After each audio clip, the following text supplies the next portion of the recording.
என்ன சொன்ன? கழுத்துல கவுர்லாதவங்க யாரு அவங்க?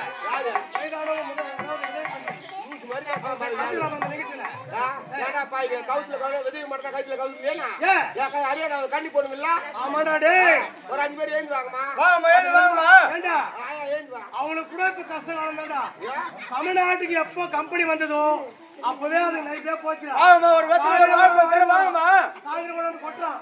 ஒரு நல்லது கட்டது கூட கலந்த மாட்டேங்கிறான். கம்பெனி வச்சதுல ஜேசிபி வாரி மரம் கொண்டாந்து கொட்டு போறாங்க. நல்லது கட்டது என்ன கலந்துக்குதா? ஏந்து வாங்கம்மா. ஒரு 4 பேர் ஏந்து வாங்கம்மா.